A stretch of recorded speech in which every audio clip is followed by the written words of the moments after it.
All right, guys, today's video is about DAO Maker and its latest update on tokenomics. It is a pretty major announcement, and I suspect you might need a little bit of a description and explanation on how it's actually going to work. And of course, we all love DAO Maker, unless you're American, because you cannot participate on this really exciting stuff, right? So they always post up some of the craziest, most fun, exciting projects. You know, if you've never come across DAO Maker before, they are one of the best launch pads, guys. And you know, I know them because I've used them myself, and it's really good user experience. And you know, I've had some great returns come from it. You know, a lot of what I put on the table this year has come from DAO Maker launches and IDOs in general, right? And DAO Maker is leading the way in terms of that. Because think about it, guys, if they want this platform to work, right, where they launch these new projects and it has to consistently do well, right? A, they have to pick good project, and B, their marketing has to be on point so that they raise enough money so that these projects can get kickstarted off, as well as that once it gets kickstarted off, then it does continue to do well. Okay, so then what are the numbers that we're looking at right now? Well, we're looking at these crazy ass numbers: 22x, 19x, 32x, 38x, 54x,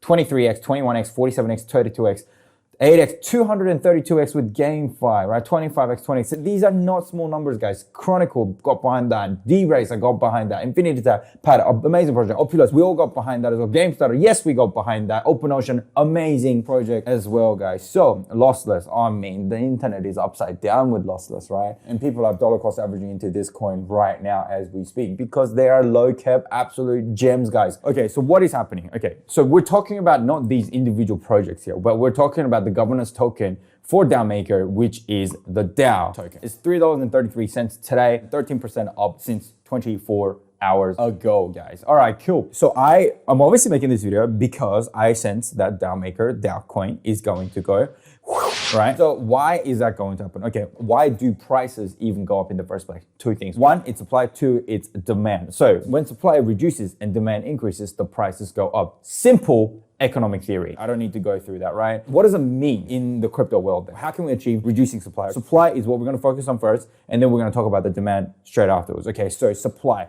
Tokens collected as part of the venture yield are slowly liquidated to stablecoins and then used to buy DAO tokens from DEXs. So buyback. So the team buys it back, okay, for a purpose. What are they going to use it for? We're going to find out in a minute. But when you actually buy a lot of it back and you don't actually leave a lot for public to trade easily, well, that is going to limit your supply, okay? That's going to reduce your more fluid and flexible supply. That's really good. And I know, yes, a lot of other projects do that, okay? I understand. But there's something really special about this, so stay tuned till the end of the video. Purchase DAO is used for, what is it used for? Staking rewards and distributed to all stakers. Stakers are only paid at the end of the staking period, therefore moving DAO out of circulation, guys. Okay, so staking is a good thing because if people stake for a particular reward, right? As long as they hold it, they're going to then get some sort of reward for holding that cryptocurrency. Contracts are currently audited by 6 firms and are 90% forked from good contracts, existing contracts, right? Good, well-audited contracts.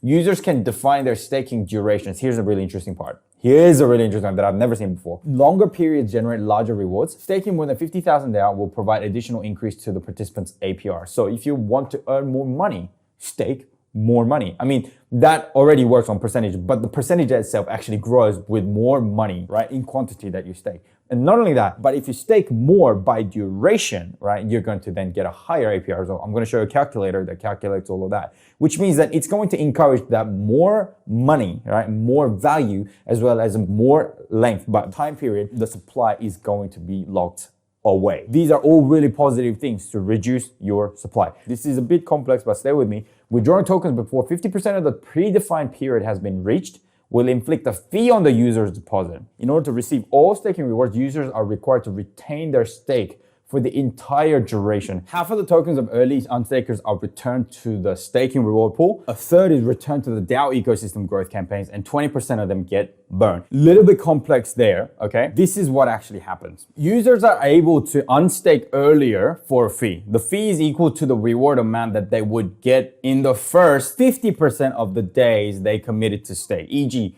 if a user commits to staking 200 days and unstakes after 50 days, he will not have enough reward to cover the fee. Therefore, the fee will be paid with some amount of his stake. If he unstakes after 101 days, he gets back all the stake amount plus reward for 1 day. The minimum fee days is set to 30 days, okay? So that's a brief explanation of how it's happening. So that means, let's say you predefine a term, let's say 100 days, you need to fulfill at least 50 days so that your rewards that you've earned during the first 50 days can become the fee for the first 50 days, right? But if you then fill the 100 days of staking, then you're not gonna pay any fee. So you're gonna keep all your money, which is fantastic, right? So it does encourage you to hold your fee as much as you can. But there are gonna be some people out there who will be unstaking them early. And where do these fees go? Well, half of the token of early unstakers are returned to the stake and reward pool. It goes to rewarding those that are doing the good and the right thing, which is making money. And a third is returned to the DAO ecosystem growth campaign, which I'll explain in a minute. And 20% of that get burned. Boom. These are all really positive things to actually limit the supply. Isn't this amazing, guys? Like, you stake it, and then, the longer you stake it, you get rewarded for it because you've done the right thing and you're awesome. In order to be eligible to partake in stronghold offerings, users are required to stake their DAO. The minimum lock period is 15 days, which isn't particularly different to, for example, things like PokerStarter, which is pretty simple. So what is actually happening here? So let's say there is a certain project. So they call it Project X, which are basically like things like Numbers Protocol, all these projects that you're seeing on the website. All winners of all shows pay a 20% winner fee on their tokens, okay? 20% of tokens then gets converted to DAO tokens. DAO tokens collected as part of a venture yield are slowly liquidated to stablecoins and then used to buy DAO tokens from the DEXs. So the team buys it back, and then that goes to the reward pool to give it back to those who are staking the DAO token. So it goes back to the DAO stakers, right? Now, 80% of tokens, the SHO winners, they will then be DAO stakers. And I'll tell you why they will have to continue staking, because there's something about, stronghold offerings, the way it operates, that now you still have to continue to stake your DAO.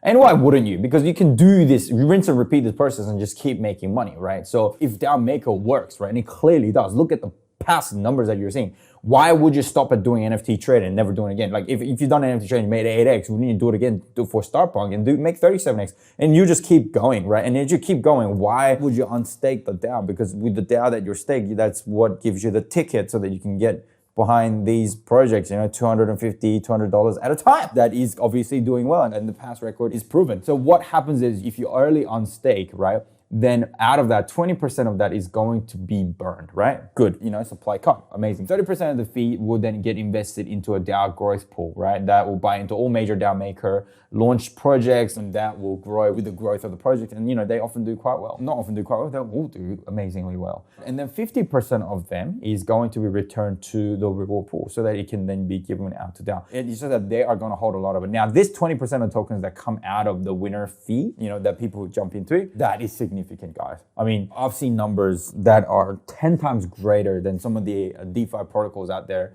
that promises buybacks. They do really, really well, and they're really, really great platforms, but they're going to be 10 times larger in terms of buying back. So in terms of supply, they're definitely cutting a huge chunk out of the market, guys. So we have this calculator, which I think is quite interesting. And this calculator does allow you to sort of have a look at, how things are gonna go if you staked how much. Obviously, you are gonna get a front-end version of this. This is just what I have because I got given this. Obviously, these staking, it has a direct, maybe indirect relationship with the actual projects that are launching on the DAO Maker Launchpad. Let's say there were, average ROI for SHOs was 5x, and total SHOs per year is about 50. Now, they normally have about 2 SHOs every week, so it should be about double that. But average raise per SHO is about 250, 300K. So we put 300K, pretty low estimation if you ask me. If you stake 10,000 DAOs, let's say you stake it for 360 days and you've actually staked it till the end of that period, you're going to be making 11.8 DAO every day. That's your daily reward, and you'll be getting paid at the end of that year, which is fine, I guess. And then your APR calculator is 93%, some from the SHO yield, some from the venture yield, right? And obviously, if you then increase that to 720 days, you're going to then get a much higher APR, 130%, right? You're going to then have 22 DAO every day. So you probably saw some number there when I then had 360 unstaked days. So that's,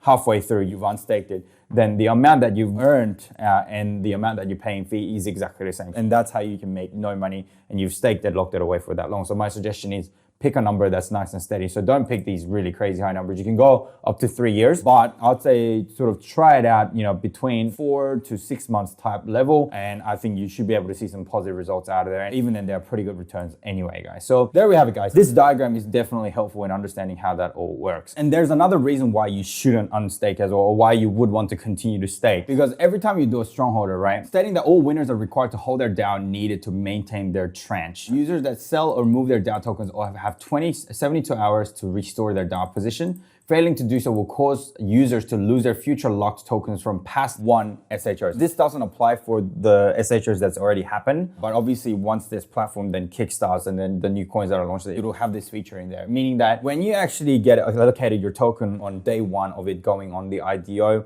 you actually don't get given all of your tokens that you've signed up for. I think you guys already know that. Or if you didn't know, well, that's how it works, right? And you will get unlocks of 20% at a time for the next 4 months, or 16% at a time for the next 5 months, or whatever it is, right? That 20% of the token that you got given in the first day, the cryptocurrency goes 10x. That means that would have then doubled your initial investment, which is, yay, pretty good. But there's still 80% of the tokens that still yet to be distributed to you. So if then the price then goes beyond the pump of the first day, then your rest of the 80% holding is pretty damn valuable, right? For you to then receive that, you need to make your DAO token position intact in the staking status, right? And if it ever comes out for longer than 72 hours, then you actually don't have access to any of that subsequent locked allocations, which really sucks for you. But that will then go back straight into the pool again and be, distributed out to the staking rewards as well. So basically what DAO Maker is doing is flexing his massive muscle, saying that, yo, we're good at doing SHOs. You want to get behind this, well then get behind it like you really mean it. That's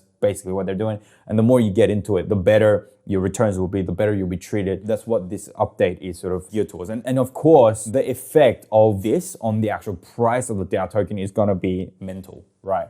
And that's really, really, really going to be positive, so that if you do then unstake after, let's say 6 months, 7 months, you might actually see that your DAO tokens have actually, gone up a significant amount. And that's another really positive thing. And you can be an onlooker and say, look, I don't want to do all the staking stuff because it gives me no benefit, because the Americans still cannot participate in these strongholder offerings. But obviously, because of the way the tokenomics is structured, right, there is a way that you can get a quasi benefit of the strongholder offerings, which is by actually buying into the DAO Maker tokens, right? And that is just going to create so much demand for the token, and with all these, supply cuts that's going to come in as well. And that's part of the method which DAO Maker is providing, so that people who hold the DAO tokens can actually really experience strong growth, and then the ones that actually get on the ground floor to be able to do it. So your Americans are going to be able to then get some quasi benefit, and also those stakers will not only get a cash flow, staking yield benefit, they're also going to actually benefit from the capital growth of the actual ownership as well, which I think is absolutely, absolutely crazy. I'm going to go through some of these examples, and I'm going to let you guys come through this article and have a read through, because it is extremely, extremely exciting announcement. Here's a graph of how your APR will increase based on the stake number of months that you stake your DAO tokens as well. Here is a quick example. So let's say Project X launched on DAO Maker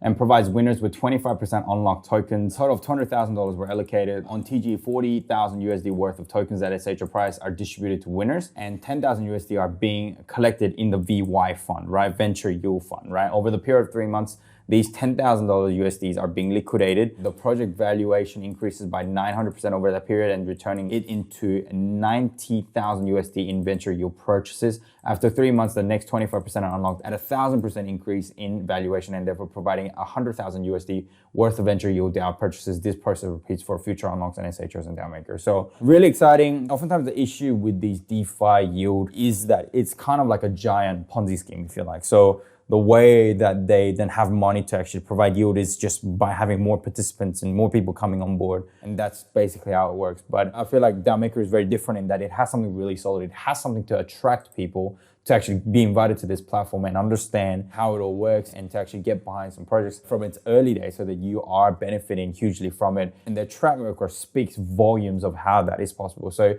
not only do they pick positive and really good projects, but they also put on some really good marketing that engages a community that actually converts. And that's why DAO Maker is going to do so well as a platform and as a token as well. So thank you so much for tuning in today, guys. I will link this article below. Yes, it is a handful to understand, but once you do understand and it clicks, you will totally see how it just it just makes sense, right? The tokenomics, whoever came up with this is a freaking genius. I genuinely believe so. Like how, where, when, does, have a read of the article, guys, and always do your own research. I've bought some. Today's date where I am is the 11th of the 11th, 2021. And you know what? I'm really glad I've gotten into this project and I've got a huge hope for this. And I think maybe that's hope that you and I can potentially share. Of course, do your own research, no financial advice. Thank you so much for tuning into today's video, guys. I drop awesome content like this as often as I can, and I will see you in the next video. Bye.